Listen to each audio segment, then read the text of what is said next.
नमस्कार। आज हम लोग यहाँ अरुण कमल द्वारा रचित खुशबू रचते हाथ कविता की व्याख्या और पाठ से संबंधित प्रश्नों की चर्चा करेंगे। तो पाठ में प्रवेश करने से पहले इसमें आए शब्दार्थ को पहले देख लेते हैं। नालों का अर्थ गंदे पानी के बहाव के लिए बनाया गया रास्ता जो घर या सड़क के किनारे होता है। कूड़ा करकट का अर्थ कचरा। टोले का अर्थ छोटी बस्ती। जख्म का अर्थ घाव या चोट। मुल्क का अर्थ देश।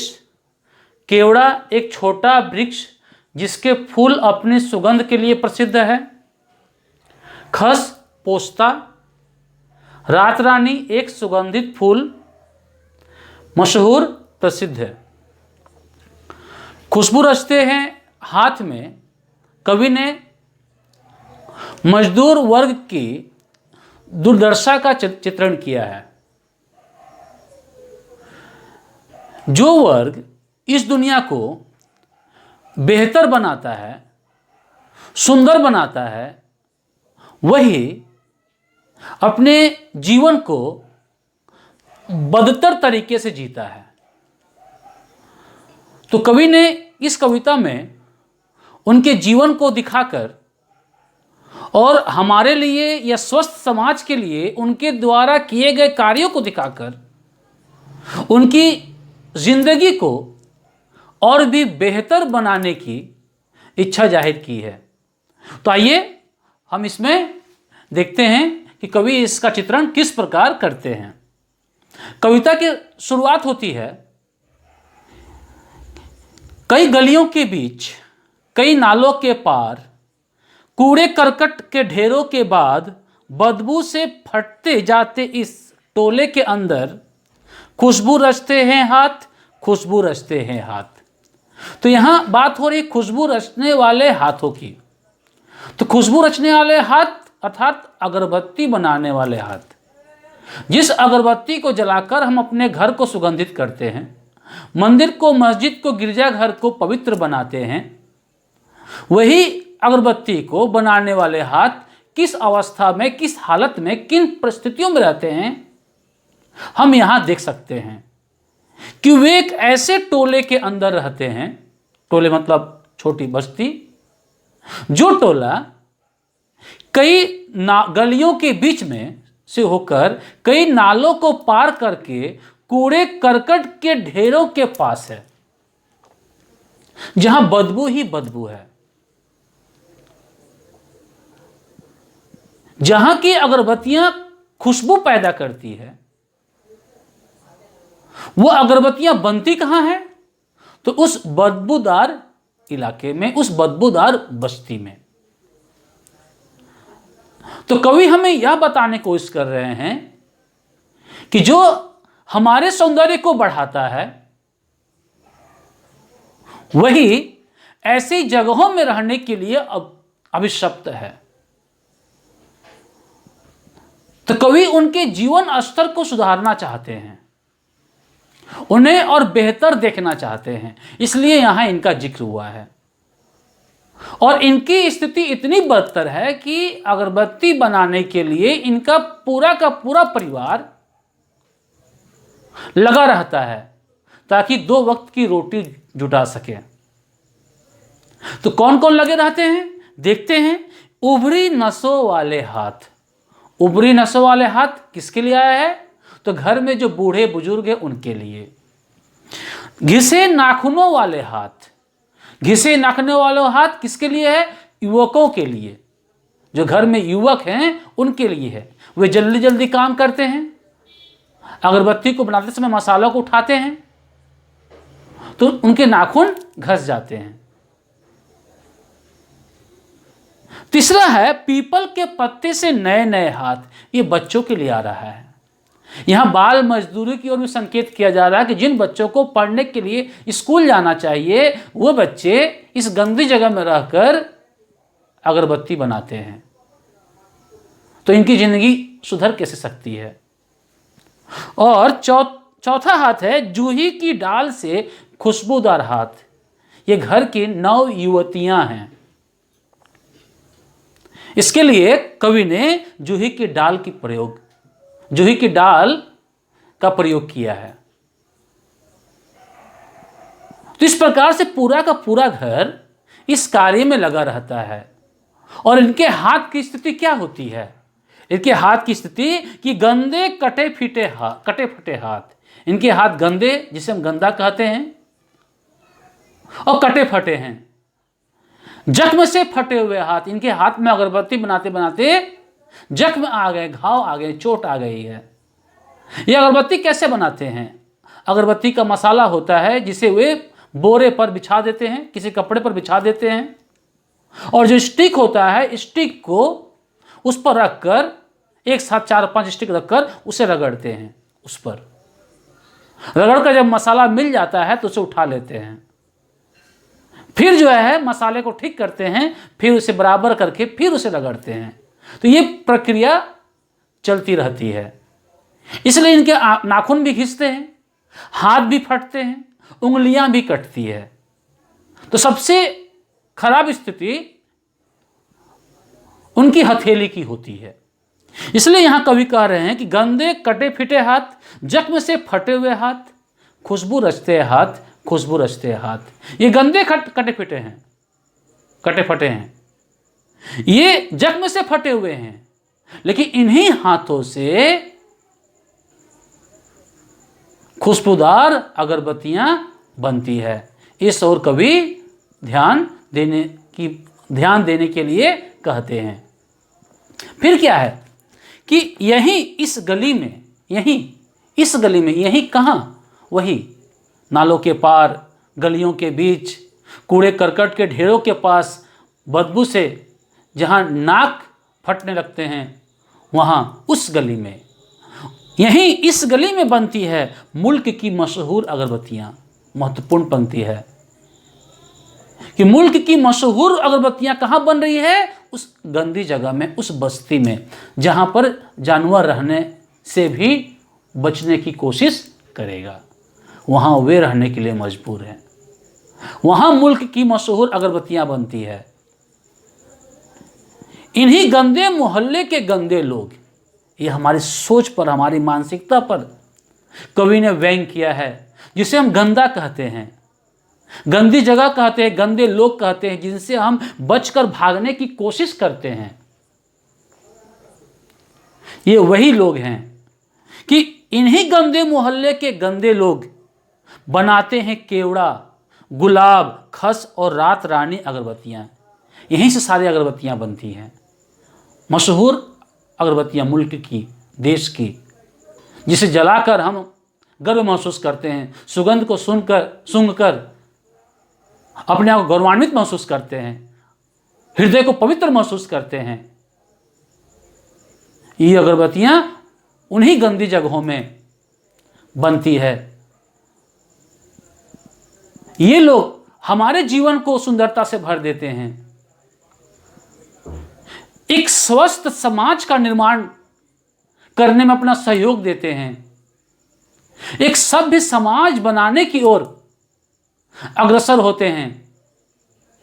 और यही लोग एक उपेक्षित जिंदगी जीते हैं।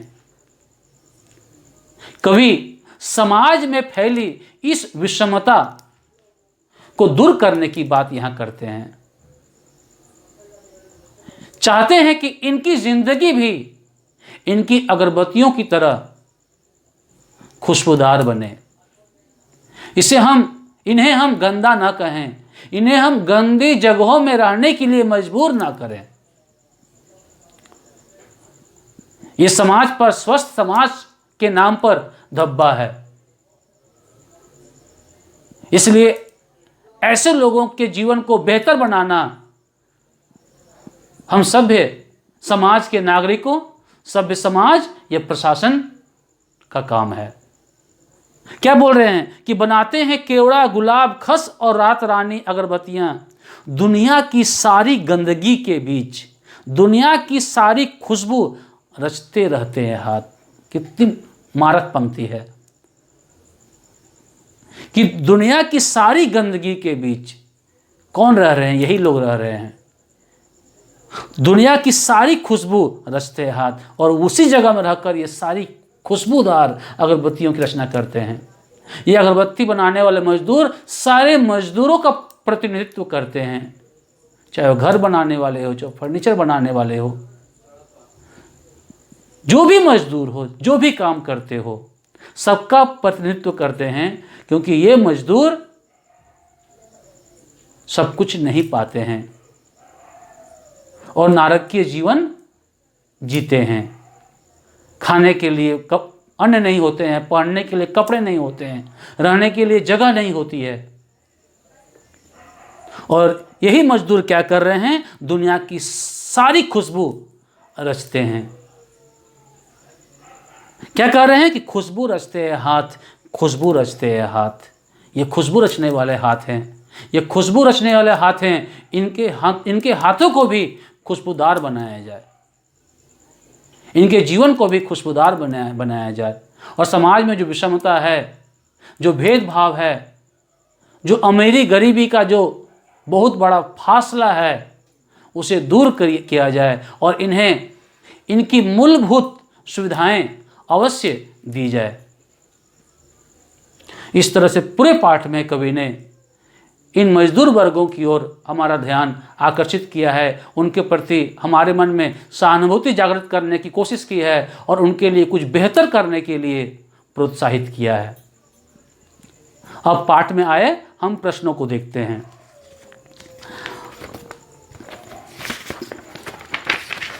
पहला प्रश्न है कि खुशबू रचने वाले हाथ कैसी परिस्थितियों में तथा कहाँ कहाँ रहते हैं। उत्तर होगा, खुशबू रचने वाले हाथ भयावह और विषम परिस्थितियों में रहते हैं। वे नालों के पास, कूड़ा करकट के ढेरों के पास, बदबू से फट जाने वाले जगहों के पास रहते हैं। दूसरा प्रश्न है, कविता में कितने तरह के हाथों की चर्चा हुई है।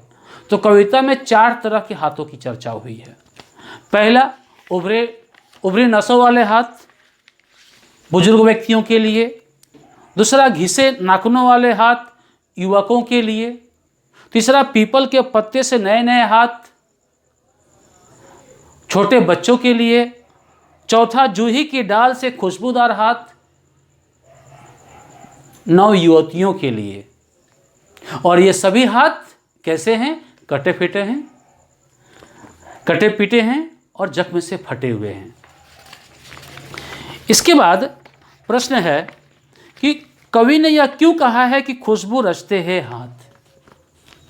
कवि ने ऐसा इसलिए कहा है क्योंकि ये खुशबू रचने वाले हाथ, ये मजदूर वर्ग स्वस्थ समाज के निर्माण में अपनी महत्वपूर्ण भूमिका निभाते हैं, और दूसरी ओर बदतर जीवन जीने के लिए मजबूर होते हैं। कवि ने ऐसा कहकर हमें बताने की कोशिश की है कि इनके जीवन को भी हमें खुशबूदार बनाना चाहिए, उन्हें उन गंदी बस्तियों से निकालकर जीने के लिए जो मूलभूत सुविधाएं होती है उसे प्रदान करनी चाहिए, क्योंकि ये पूरी दुनिया को खूबसूरत बनाते हैं, सुगंधित बनाते हैं। फिर है घ नंबर, जहां अगरबत्तियां बनती है वहां का माहौल कैसा है। जहां अगरबत्तियां बनती है वहां का माहौल बहुत ही बदतर है, वह जगह गंदी होती है, जहां हर समय बदबू निकलती रहती है, जहां इंसान तो दूर जानवर भी रहना पसंद नहीं करेगा, जहां अभाव ही अभाव है। अंग है, इस कविता को लिखने का मुख्य उद्देश्य क्या है। इस कविता का लिखने का मुख्य उद्देश्य है मजदूर वर्ग के प्रति हमारे मन में सहानुभूति पैदा करना। जो मजदूर वर्ग इस दुनिया को, हमारे जीवन को खूबसूरत बनाता है, उनको भी खूबसूरत जीवन जीने का अधिकार देना। जिनकी अगरबत्तियों को जलाकर अपने घरों को महकाते हैं, उनके जीवन को भी महकाने की कोशिश करना, ये इस कविता का उद्देश्य है। और समाज में फैले इस विषमता, अमीरी गरीबी के फासले को दूर करना भी इस कविता का उद्देश्य है। 2 का है व्याख्या कीजिए। इसमें 2 प्रश्न हैं, क का 1 और 2, फिर ख और गो है। पीपल के पत्ते से नए नए हाथ, जूही की डाल से खुशबूदार हाथ। तो इस प्रस्तुत पंक्ति में कवि ने छोटे बच्चों और नव युवतियों द्वारा किए जा रहे कार्य को दिखाया है। जिन बच्चों को विद्यालय में जाकर पढ़ना चाहिए, अपने सुंदर भविष्य के बारे में सोचना चाहिए, वे बच्चे यहाँ अगरबत्ती बनाने के लिए, पेट पालने के लिए मजबूर हैं। और युवतियाँ जिनके हाथ खूबसूरत हैं, खुशबूदार हैं, उनके हाथ भी इस अगरबत्ती बनाने में कट फट गए हैं।